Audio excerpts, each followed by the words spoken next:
This podcast is brought to you by Cisco Systems and Exertis Ireland. Cisco Meraki, simplifying powerful technology to free passionate people to focus on their mission.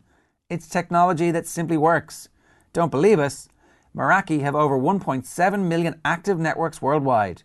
To hear more, visit intelligentit.ie. All right, you're very welcome along to another edition of Leaders' Questions with Stuart Lancaster. Stuart, how are you? Very good, how are you? Very well. So this week our guest is somebody who you've worked with in the past. It's Sophie Goldschmidt. You would have worked with her from her time and your time at the RFU. She was part of the commercial department. You were obviously the acting head coach and then the head coach. But I think very keen observers, and we've got very, very many keen observers in our audience, will recognise in the background of the picture that we have now with Sophie is that there's a surfboard there, Sophie. So you've obviously gone quite the distance from the concrete terrain of Twickenham to somewhat sunnier climes. I have. That's not my surfboard, by the way. Mine's much bigger than that. But yes, it's been quite a change moving to the west coast of the US. But yeah, no, it's been great so far, so good. Early days still, but yeah, I still follow the rugby closely from over here. Congratulations to Leinster on their win this weekend. Thank you. But yes, it's been an exciting time just to learn a new sport and experience life on the west coast. What did you guys do together, Stuart? So I was obviously head of elite player development during my time at the RFU 2007 to 2011. When I got the interim job, Sophie was already, am I right in saying Sophie already in position? So you joined as part of John Steele's team. Yeah, I started in the September before the famous World Cup. So, infamous. Yeah. Okay, sorry. So that took place. So Sophie had been there maybe 2 months after, so just before the 2011 World Cup. I then got the interim job in January and did that Six Nations up till March 2012, and then obviously got the full-time job in the lead up to 2015. And so Sophie joined what was very much a new team. A new CEO came in, Ian Ritchie. Obviously there was Sophie in the senior management team, and a whole lot of other new dynamic staff arrived at the same time, and the whole thing actually, which was quite, it was struggling along. You know, we had no CEO, no chairman, and people like Sophie came in, brought it to life, and obviously in the lead up to the World Cup, you know, we worked closely together. Myself, obviously, as head coach at that point, trying to make sure we're on the same page with what the values that I was trying to deliver to the team and to the public. Was mirrored with what Sophie was doing with the commercial partners, the media, etc., etc. So no, we worked pretty closely really, and obviously the World Cup came and went. I left, and Sophie, how long were you after? Sophie, you were probably 2016. Was it 2016? Yeah, so I left not too long after you, probably another sort of 6 or 7 months after you. Yeah. Just to talk a little bit about this, because it can frequently feel like many sports organisations have a team and a commercial organisation, and these two things never really meet, and there's quite a lot of tension between them, you would say, and you wouldn't really suggest in many of the organisations around the world that you look in, they don't really seem very aligned frequently. No, I think that's definitely true of what happened in the lead up to from 2007 to 2011. There's no doubt. You know, there was a disconnect, and you know, I recognised where the importance of the commercial side of the organisation into helping build the team, and we were very lucky in that the partners we had with the RFU at the time were very supportive. But it did take coordination; it didn't happen by accident. So, you know, they would typically have a, you know, they'd pay for an agreement with the RFU, which would provide them access to the players. They'd want, you know, photo opportunities or media opportunities or whatever. So the big thing we worked on was two things really. One was making sure that we were aligned on the message, so that the message that we were delivering from the team was mirrored through the commercial team, and that the appearances that involved the players was done in keeping with the plan for the World Cup, you know, the strategic plan for us from a performance point of view. So it worked well, to be honest. You know, when I look back now and I think about the time and effort everyone put into planning the events, the quality of the events, and the timing and how it fitted in with our performance plan, I don't, if you agree, Sophie, it could have been done much better. I thought it was really, really well aligned. Yeah, no, it was a fantastic experience. I mean, like Stuart said when he came in, sort of the culture internally and how the performance side of the organisation was working with the commercial and media side was pretty disjointed. And that fundamentally changed in large part thanks to Stuart's leadership and vision and collaborative approach. When you get sponsors such as O2, Canterbury, etc., really aligned behind your vision, they have much bigger marketing and media budgets than we could ever dream of. So to have them more broadly communicating what we wanted English Rugby to stand for, what Stuart wanted the team to represent, we felt that was very powerful. And that reset was huge. It led to a lot of the success that the RFU had, quite frankly, commercially. We went, on a significant kind of growth spurt. Leading up to the World Cup, that obviously created a lot of momentum, but a lot of it was back on sort of the reorganised and represented culture of English rugby and the access that Stuart gave us. I mean, it's not often that you get the opportunity to take a head coach to meetings with you, to have dinners with key partners, to call them up, to congratulate them when certain things happen in their organisation. And it really at that time differentiated us from other organisations. But I felt very fortunate and had a lot of respect for Stuart. I think we got on very well. He has impeccable integrity and really stood for something very powerful. And that was kind of a magnet for us to build on in the right way. He was also very disciplined, and we couldn't have the players getting distracted with commercial stuff. I could have had them busy 24/7 if I wanted, doing appearances and what have you. So there was definitely a time and a place for it. And the meticulous planning that Stuart took us through, which literally started probably 2 years before the 2015 World Cup, really paid off. It was a great learning experience for me. Something that I think collectively we're probably both very proud of, and the partners really benefited from it, which ultimately was the most important thing, to get them continuing to invest in the RFU and actually expanding their relationships is what happened. That was the end result. So that was kind of a win-win all around. Sophie, one of the themes of the leaders' questions that we've done has been the why, like why organisations do the things they do. And maybe you could just talk to us a little bit briefly about that. I mean, essentially making your corporate partners be able to grow their business is great for them, but for you guys within the RFU, growing the sport is impossible unless you actually use their big marketing budgets to reach new customers, new players, new fans, new supporters. Yeah, it was interesting. Kind of when I started at the RFU, the commercial department was sort of seen as the bad department. It was all very negative. If anyone had to do anything commercial, it was almost, well, why would you want to do that? And we really tried to change that kind of mindset, that ultimately the commercial department was driving the ability to invest in the game. We're basically a charity. The RFU's vision and mission was to grow rugby in England through our performance and our values. I still remember the vision statement very well. And one of the reasons that they have been successful is because they are able to invest a significant amount in doing that. And that's because of our commercial success. Not commercial success to make all the employees rich, otherwise Stuart and I would be retired by now, but to actually invest back in the grassroots area of the game. And the amount that we were able to invest increased significantly during that kind of 4-year period. So I think that was really an important thing, and it kind of shifted the mindset. And I think once people kind of understood that, and actually we're all on the same team, and the more money we make, the better it is for the sport, that allowed us to just have a very different relationship. And that was really led by Stuart and kind of the elite performance side of the game. We also had a guy called Steve Granger, who's actually still there, who again Stuart worked very closely with, and he really got it. So to take that to the next stage, as we just mentioned briefly, when you get big brands supporting you properly, where the vision and values are really aligned, we were in a fortunate position. We had to work really hard to get our sponsors, but we were also very picky and selective. If there was a brand that didn't align with what we wanted to stand for, we wouldn't partner with them. Whether that was morally, ethically, how they were promoting themselves, they absolutely had to be aligned with our vision. And if that was the case, then we knew that once they brought our relationship to life through TV advertising or radio ads or print ads, the power of what they could then showcase to their customers. I use O2 a lot because I think they kind of set the standard, quite frankly, in sponsorship globally, let alone rugby.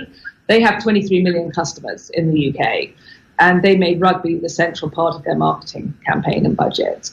So they kind of do it in a cool, a slightly different way. It's a cool brand. They appeal to a different demographic and audience, and we were all about sort of growing the game as well.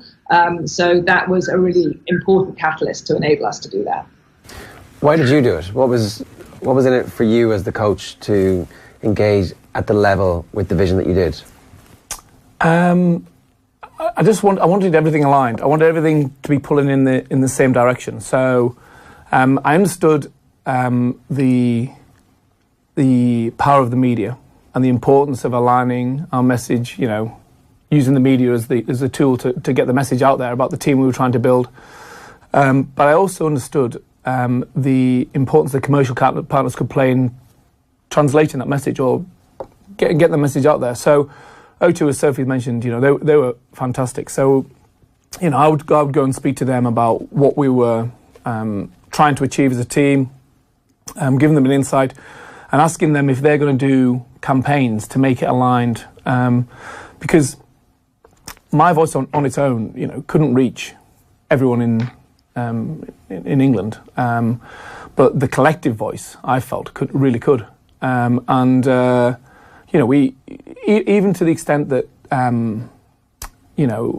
advertising campaigns, or they come up with Canterbury were great as well. BMW were fantastic. They'd come up with really creative campaigns to market the team. But there was never once where I looked and thought, that doesn't quite fit, or that's creating an arrogance in our team, or makes us look arrogant. So I think the work we did in the first instance, we'd have commercial partners day, and I'd see it as an absolutely key part of my job to go there and try and explain what we were trying to do, how we were trying to build the team, etc., etc. And the more we did that, the more they bought into it. The more I explained to them the importance of them being proactive in planning the activation. There was nothing more frustrating as a head coach where, they hadn't taken up their allocation of, 3 appearances, and suddenly it's now a week before the Six Nations saying, actually, we've got an appearance and we need 6 of the squad for half the day. I'm like, geez, this isn't good planning. So that was one of the significant things we changed. We had all sorts of debates. I remember there was a debate about, I don't know if Sophie remembers it, the colour of the shirt, and Canterbury wanted to go down one route, and I was going, I think it should be a red shirt, really. The away shirt should be red because our home shirt's white and the flag's red and white. And to be fair to Sophie, I think she was saying, well, this shirt might sell a bit better if it's a different colour. I'm going, no. But anyway, to be fair to Sophie, she backed me, and we went with the red shirt for that year. Yeah, I think actually talking about the show, we did have a lot of discussions about the show. Quite creative in his own mind. And it was also the power of the rose, because that was one of Stuart's many really big strengths, and going back to the real values and what was powerful. And a real learning for me was how quickly things can change in a good and bad way. I mean, after 2011, we sort of spiraled out of control, quite frankly, for about 3 months and absolutely hit rock bottom. But within 3 or 4 months, things had dramatically changed for the good. And a lot of that came back to the power of the rose and just what rugby means culturally to people. I remember we did interviews with a broad cross-section of sort of stakeholders from the game, and just the impact that rugby had on their lives at all sorts of different levels. Some really unexpected kind of stories. And therefore we really heroed, as we called it, the rose, and just the pride and the value of playing for that symbol, which again came through creatively in a lot of what we did. And we really tried to make the rose as prominent as we could on the shirts. And I think that was as much for the players as the fans, but it was a pretty powerful strategy that I think really paid off. It's not stuff that everybody thinks about, that like the outside world sees or would consider part of the coach's job, but you definitely had this sense that you wanted this not to just be a team, an island on its own, even within the organisation, that you needed to reach out to the sponsors, to the fans, to everybody to make sure that the whole thing was unified. Where did you come up with that idea? I think a lot of it I'd watched, obviously, as the Saxons coach in 2007 to 2011, and I'd watched a lot of these sorts of things unfold, and the lack of alignment within the RFU between the team and the commercial department, or the team and the media. And one of the classic quotes was, when a player turns up at appearances, the first question he asks is, what time can I leave? And I don't think the players really understood how it all worked. and the importance of it, not just for the team, but also for commercially for the RFU, how the money can be reinvested in the game. Obviously, it helps. They get paid to play for England. All those little things that help them, but also the sort of life after rugby piece as well, where they could be using the opportunity during these windows to build relationships, to network with big brands and create close relationships. So all those things I didn't see happening, and there was 2 or 3 really big notable events in the World Cup that didn't go well in 2011. That ended up in the press for all the wrong reasons. I remember we went to New Zealand wearing a black shirt, and just little things like that. So I was privy to the reviews of the 2000 World Cup. The players' review, the management review, the club's review, but also the internal RFU findings. And it was amazing. I think I went away and with all those reviews, wrote down, I think it was 159 things that we needed to sort out. And obviously there was some on-field stuff, but there was a lot of stuff that wasn't on the field, and how it can derail a team, with an organisation the size of the RFU, and how if that dynamic's not managed. So, certainly Sophie and I worked closer together, obviously, and then I brought in Matt Parker who had worked for British Cycling. He'd been through an Olympic cycle. So, the perception he was in as the marginal gains guy, but actually he wasn't. All I wanted him to do was coordinate the S&C medical and performance teams within my management team. I wanted him to liaise with the commercial department and make sure it all fitted within the performance plan. And he was hugely helpful also in family and friends. I mean, that's something else that, Sophie, I'm sure she remembers. The support that the commercial partners gave for family and friends, and how far people went out of their way to help the team become successful. I mean, O2, they put on the send-off event for the Rugby World Cup at the O2 Arena. Provided, and it was like 18,000 people wear the rose, bring your white shirt, and take that with the tribute. They weren't the tribute band; they were the band. As tribute, was the proper take that. They put an image of the rose on the O2 Arena, and just amazing stuff, really. And that's why, for me, going into the World Cup, I genuinely couldn't have asked for anything else in terms of support from anyone. And when I look back at the plan and what we did and when we did it, I wouldn't change so much. Yeah. Sophie, that must be a pretty good environment to work in from a commercial perspective. Yeah, it was great. To have that alignment, I think, is very fair. And the sponsors absolutely valued it. And it just made it more of a pleasant environment for everyone to work. It really was a team effort. Everyone felt that in their own little way, they were helping the team to succeed. And everyone was just very proud of the culture and what we kind of stood for. It became much more inclusive. And I think it was a really, really positive time for the RFU. And I think has left it in good stead to where it's gone on to. But those kind of fundamentals, which were so out of sorts, it just kind of reset the whole sport, quite frankly. Commercially that meant a lot. I think a lot of the partners that we were working with, and the same with broadcasters, Sky, BBC, etc. They're a pretty good judge of what we were doing well and not. And the feedback that we used to get was unprecedented. I've never had feedback like it from partners. They really valued the trust. I think we were also very open. Stuart was great as far as sort of giving them a bit of the insider's perspective. So that, again, they just got more aligned. They understood why stuff had to be planned in advance, why certain messaging was really important. They really felt that they were kind of inside the tent and on the bus with us as well. Which was, really, really powerful. They just became very, very invested in what we were doing. Can I ask you from your perspective, how quick was the turnaround? And because, a lot of people listening to this will be interested in how you change cultures and how you get that message across that we are now an open organisation that will listen to internal criticism, but that is all trending in the same direction. How did you, on a practical level, witness that turnaround in culture? Honestly, I think it happened in a short space of time. It happened within about 6 months. And then it takes a while longer to really embed and for people to know that it's here to stay. But as far as people seeing just a complete shift on what the RFU stood for, a couple of things come to mind. I think when finally we kind of hit rock bottom and there were a bunch of management changes, we did a press conference, and for the first time ever we apologised and we took responsibility for what we'd done, and we were very open and transparent and said we didn't have all the answers, but this isn't good enough and it's our fault and we've screwed up.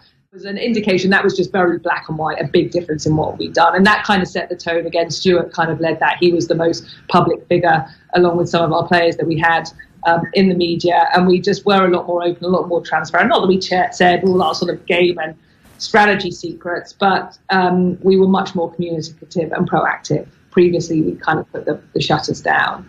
I think in addition to that, we tried to be much more inclusive, and that went sort of throughout the organisation, but then just our tone of voice, how we were interacting with the game and the community, and what happened at the grassroots level. Again, really helping to assist them, just with a very different kind of mindset. And then the success that we had on the field. So after a pretty terrible World Cup run, we then had a very successful Six Nations. But again, the way the players were fighting for each other, the way they represented themselves in front of the media, really kind of coming together. It was just a very different look and feel to the team, and you could see it from them playing on the field. So I think those kind of three things really resonated, and people felt, okay, yeah, this is a change, and look, it's consistent. It's not just happening in one area. Actually, it's translating here, and now I'm seeing it here, and then I'm seeing it here, and that consistency just continued. As we evolved the organisation, we made further changes. We relaunched what the brand stood for, and various other kind of communication changes that we made. It just kind of snowballed. But the change, it was a real learning for me, how quickly things can go bad, but also if you get the right people in place, you have strong leadership, you have a very clear vision. I think we really just simplified it. We decided we were going to do that through our performance, led mainly by what happened on the pitch, and through the values. And we were going to live and breathe those every day. And I still remember them now. We really sort of engineered our values, the treads: teamwork, respect, enjoyment, sportsmanship, and discipline. And they were everywhere, sort of emblazed everywhere throughout the RFU. And just, I think people believed it. They saw it, they heard it. We weren't just talking the talk, we were walking the walk. We held people to account. I think the switch happened quickly, but then you had to keep going because we knew that it could slip back very quickly. Obviously, we know a good bit about your background and how you got to the position where you were in charge of the team, but the career path, Sophie, that you had to get to the point where you were in charge of the commercials for the World Cup in England for the RFU is pretty interesting, and it takes you a trip through WTA, the tennis organisation, and also the NBA in Europe, the Middle East and Asia. Maybe talk to us a little bit about who you are, will you, just to kind of try and fill in the full picture of how you end up with that massive responsibility. Who am I? That's a very good question. Still trying to figure that one out. This conversation will probably help me. So I felt very lucky to get the RFU role. I think they were probably more surprised than I was that I got it, because it was it was sort of in the back a little bit in the old days of the RFU, without wanting to be critical. It wasn't like I joined and everything changed positively. But I think credit to John Steele, who actually had left the organisation by the time I started, but he was the one that hired me. And I met with the board, and I remember I was down, I think, to the final 3 or 4, and I didn't probably think that they were going to hire me. I mean, to hire a woman who was under 40 wasn't really kind of stereotypically what the RFU were looking for. But I think I did a pretty good presentation, offered the job.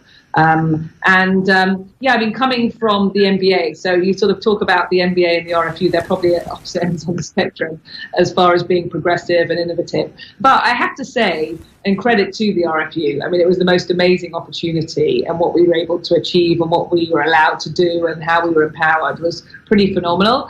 I would say at the end of my sort of almost 5 years at the RFU, it was actually more innovative, more progressive, and change would happen quicker than it ever would have done at the NBA.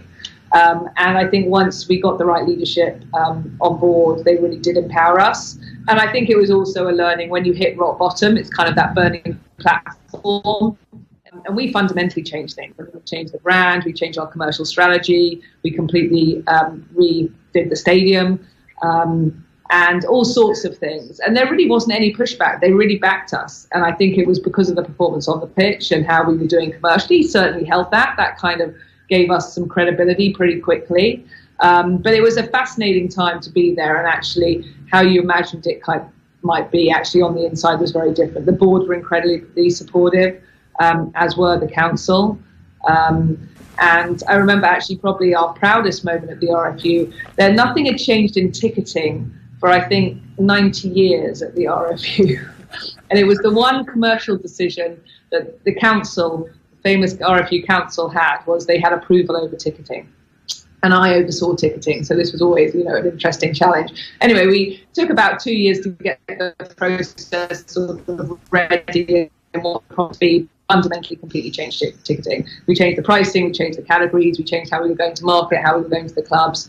I think going into the process, we thought the chance of getting any of this through was a non-starter. Apart from one individual, it was a unanimous yes when we went to have these changes made. So I think that just shows how things can change. But before I joined the RFU, I was at the NBA looking after their international business, which was an amazing experience. I think I definitely, from them, learned it's worth sometimes taking a bit of risk, and also the power of social and digital media. I think they still set the standards globally with what they do from a social standpoint, how they utilize their athletes, their creativity. The content they've produced is very inspiring and sort of build that emotional connection.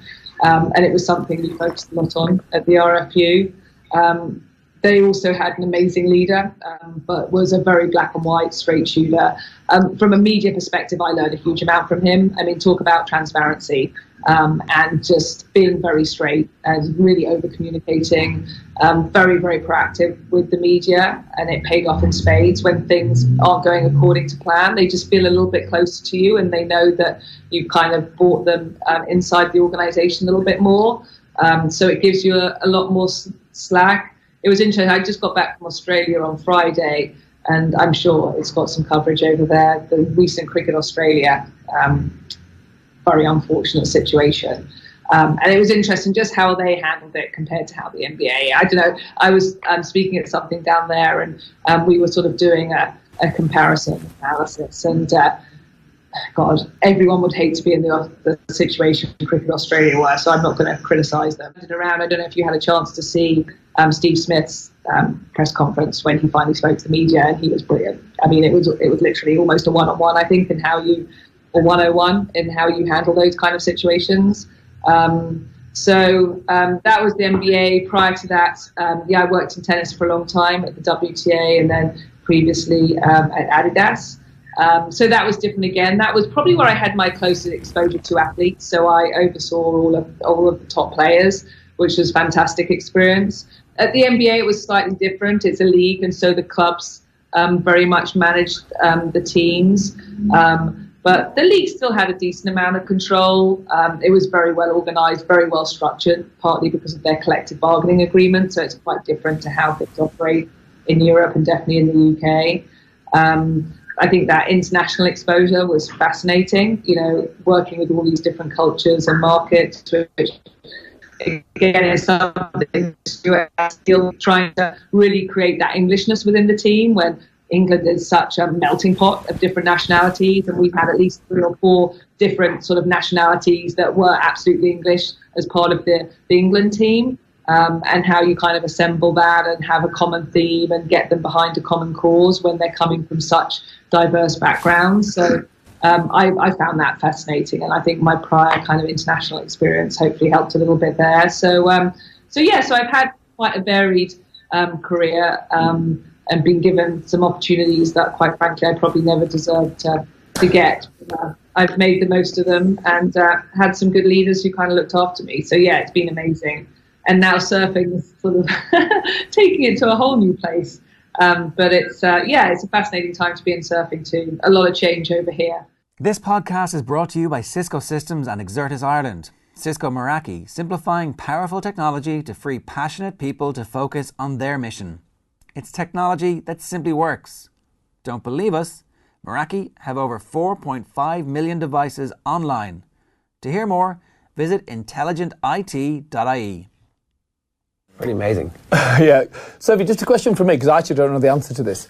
If you're a young leader listening to this, it goes on the radio, podcast, whatever, and they're thinking, oh my God, how do I get into the world? Did you do, what degree did you do? And did you do like an MBA? How did you get into the Adidas job, I guess is the question.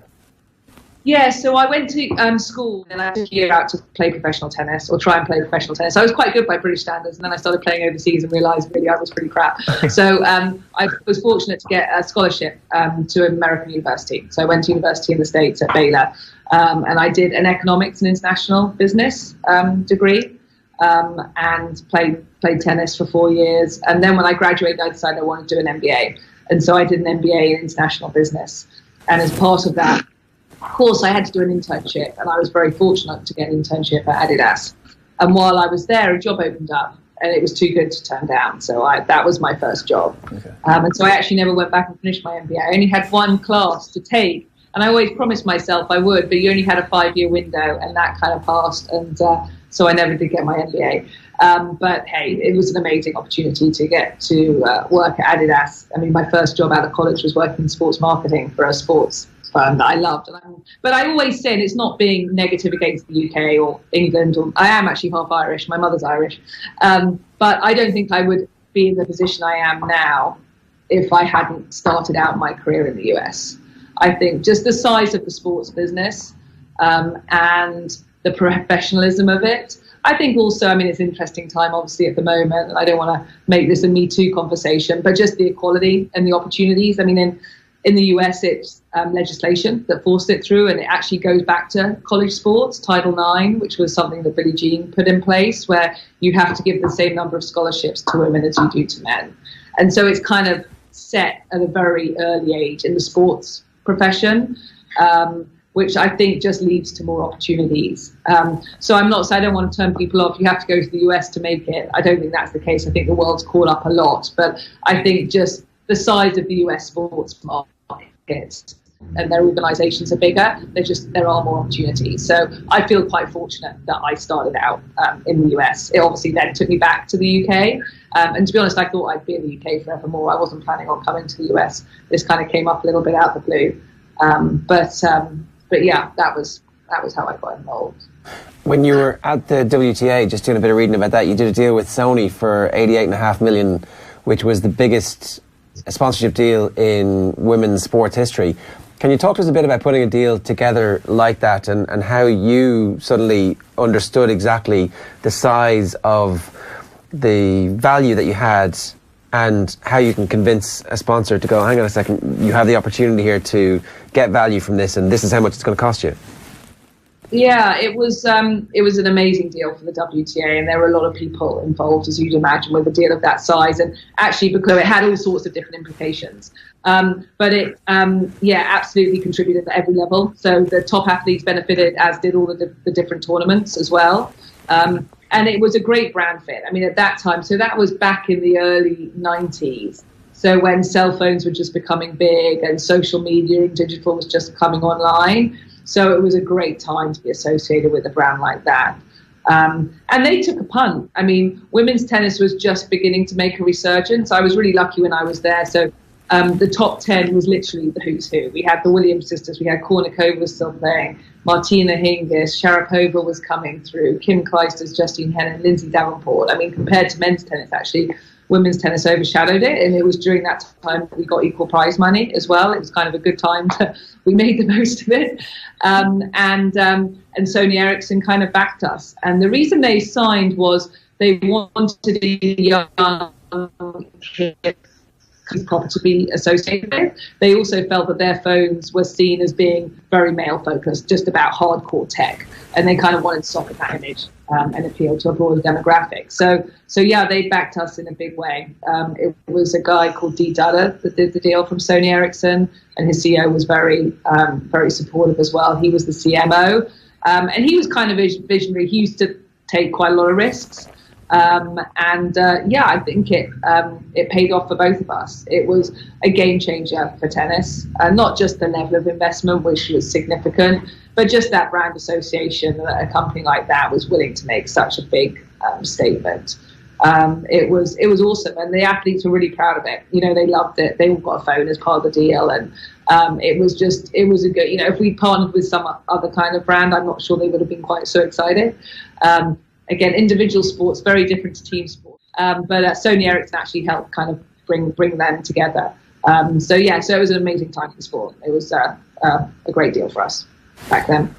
The theme of this is obviously leadership, and it's clear that Sophie exhibits a lot of leadership. We're kind of we're asking people, where do you get your style and where do you develop your philosophy from? And I know Sophie said you've got a lot of people who helped you along the way, but it does seem as if you've got your very own style that when you talk about being an agent of change and enjoying that, where did that come from?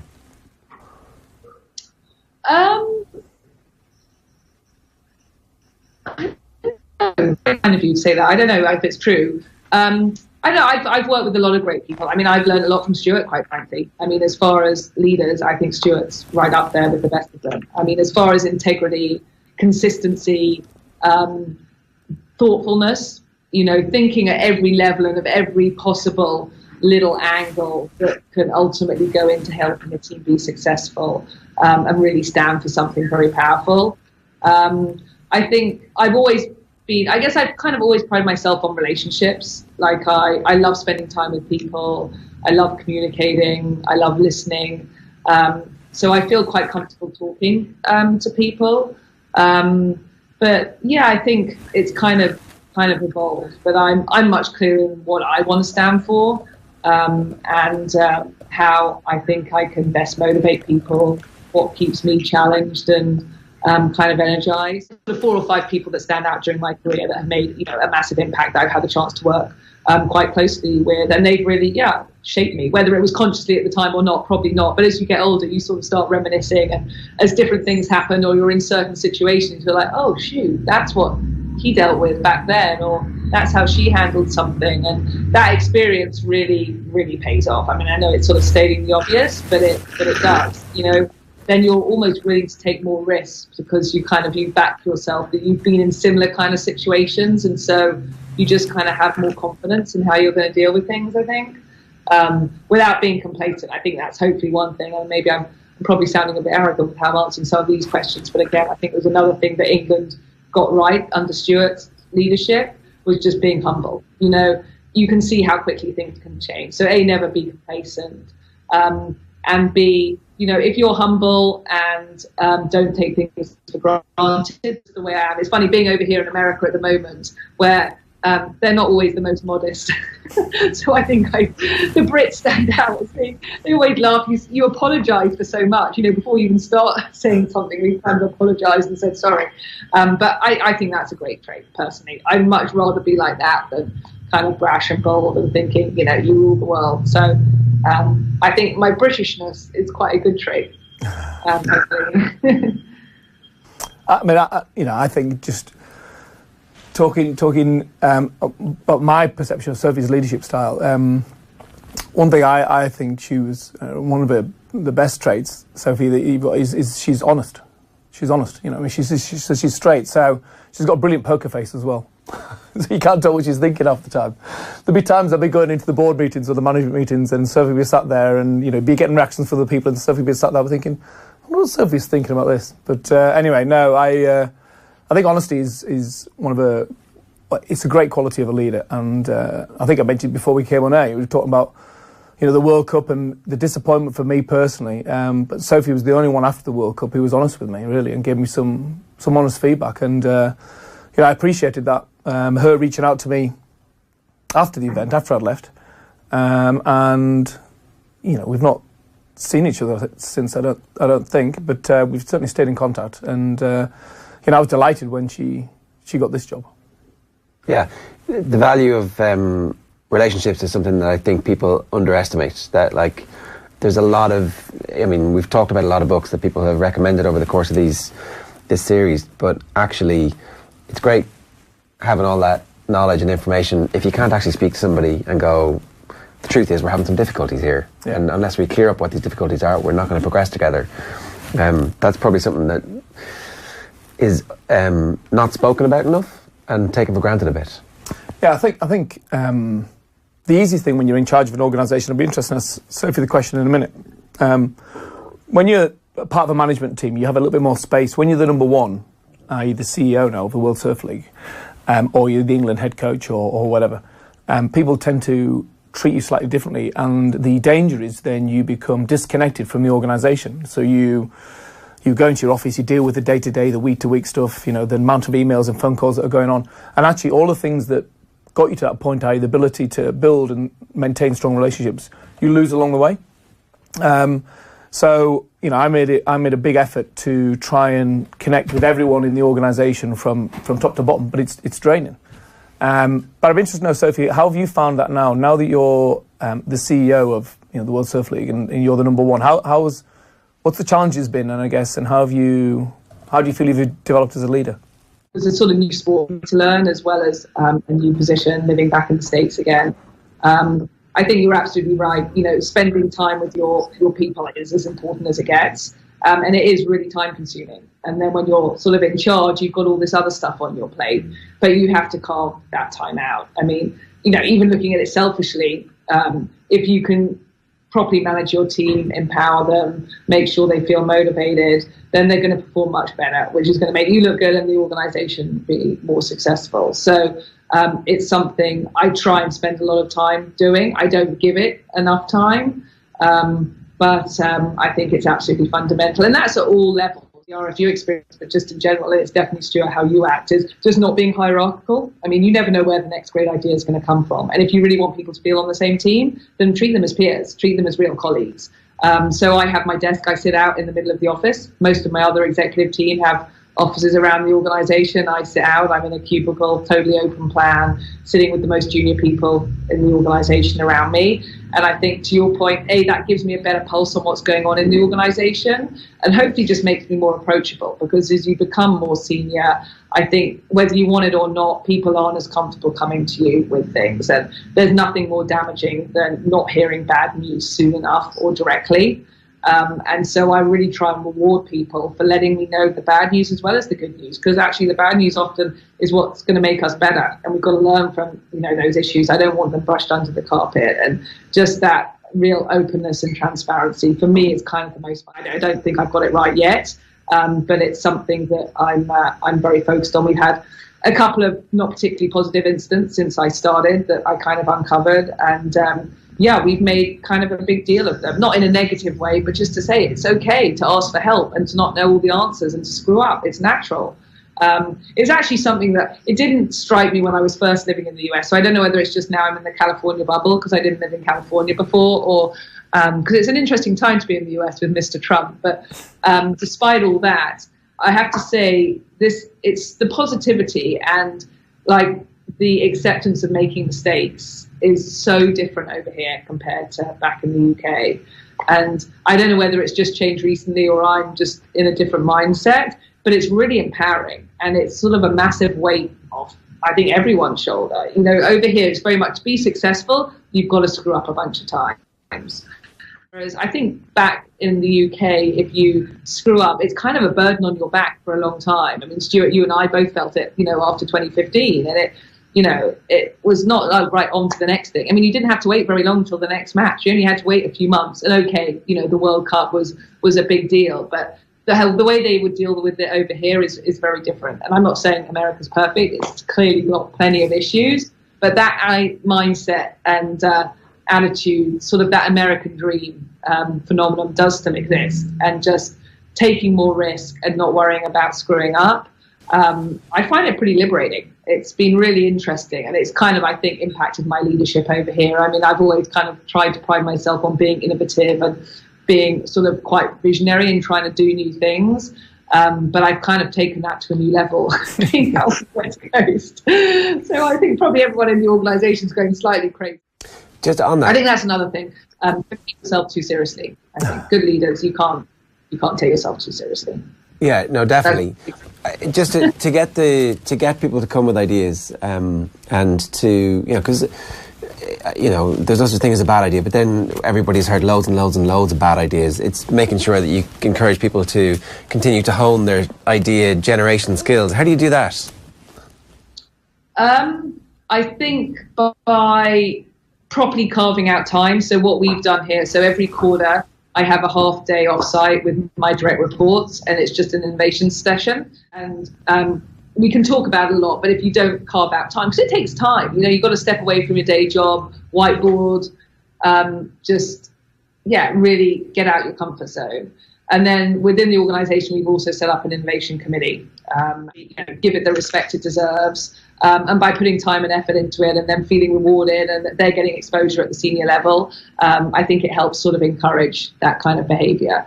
So those are two small things, and we'll see, time will tell if they work. But I think at least it's, putting some action behind, rather than just being innovative. I mean, it's kind of, I guess, a bit of a buzzword, disruption, innovation, all those kind of things come and go. But I think it is a mindset. And I think linked to it is being willing to take a little bit of risk.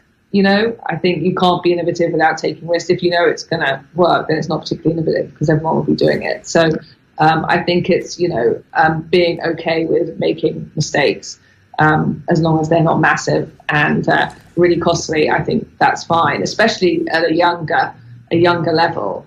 I think it's very inspiring for people too, to know you're in an environment that's going to keep, looking to making a lot of changes at the moment. And the organisation's slightly creaking with it because we've got a lot of people that have been in surfing for a long time, which is great. And we need that kind of credibility and understanding of the sport. But if we want to kind of keep up in our game, we have to continually evolve. And I noticed kind of things were creaking. I was like, God, this is a bit of, I don't want to burn everyone out. I've only been here 6 months. It's not going to look very good. So do I kind of lower our standards a little bit and not push them so much? Or do I just kind of take the pressure off the accelerator and just be more patient, give them more time to get there? And I guess, again, you probably won't be surprised to hear, I'm sure you would probably do the same thing, but to keep rising, if we want to be competitive in this global world, but we don't have to do everything tomorrow. It's okay to take a little bit more time and allow people more time to kind of get up to speed. So I've decided we're maintaining our standards. Actually, we're going to keep increasing them, but I'm not going to expect it all to change overnight, which, I'm sort of dealing with, okay. The last trait of a great leader is patience. Exactly. How are you getting on with the surfing on a lake, Sophie? Oh, it's amazing. Yeah. You need to explain because you told me and I was like, that is amazing. Yeah, it's so our sport is owned by a couple of individuals, so it's quite different to other professional sports. So it allows us to change a lot because we control the rules, the competition, the schedule, everything, and we have all the athletes signed up to exclusive long-term deals. So it's no committees or anything like that to deal with. It's athletes of all time, definitely the greatest surfer ever. For 10 years has been developing this wave technology, this man-made wave technology, which now allows you to create 10 to 12 foot man-made waves in a lake. So it's a purpose-built, it's a big infrastructure. But now you can push a button and the waves start rolling. And one of the challenges and delights of surfing, they take place in the ocean, our events at the moment, and you never know exactly when they're going to take place. It depends on the swell and the wind and all sorts of other things. So we have 12-day windows, but the competition only actually runs for 4 days. So from a broadcasting perspective, it's a bloody nightmare. But these wave systems change that. So you can push a button, and at 8 o'clock on a Saturday night, the event will roll. So it's a game changer for us. We're still going to have many events in the ocean because that's the heart and soul of the sport. But strategically, it allows us to go to new markets and from a broadcast perspective to really grow our audience, especially as we get ready for the Olympics in 2020. It's a huge opportunity. So if you can imagine, hopefully you and a bunch of the listeners and viewers can join us. If you can imagine watching surfing on a man-made lake with the seats come up out of the water and a wave is coming towards you, that's what you can now view in surfing. And it's floodlit at night with the most amazing camera angles with athletes doing these ridiculous jumps. It's pretty special. I mean, I always thought rugby players are about as brave as it comes. I mean, you see a lot of NFL obviously over here. And when I say I worked in rugby, everyone is like, oh my God, they're the ones playing NFL without any pads on. These guys are amazing. They're so crazy. I'm like, yeah. Except they don't use their head, thank God. well, most of the time. But I have to say, these surfers are pretty brave. What they're putting their bodies through is pretty phenomenal. So anyway, that's my sales pitch. So come see an event at the Kelly Slater Wave. It's a pretty good, compelling sales pitch. Definitely. I'm in. Get me to Santa Monica. Yeah, we'll do the next version of the show over there. Exactly. Yeah, we can do that. Sophie, this has been sensational. I think everybody watching and listening expects the World Surf League to be a massive success. Thanks a million for your time. Thank you. No, a pleasure to meet you. Great to see you again, Stuart. Good luck with everything. Finish the season strong. Will do. Thank you. Cheers, Soph. Thanks. Bye. You. This podcast is brought to you by Cisco Systems and Exertis Ireland. Cisco Meraki, simplifying powerful technology to free passionate people to focus on their mission. It's technology that simply works. Don't believe us? Meraki have over 350,000 unique customers. To hear more, visit intelligentit.ie.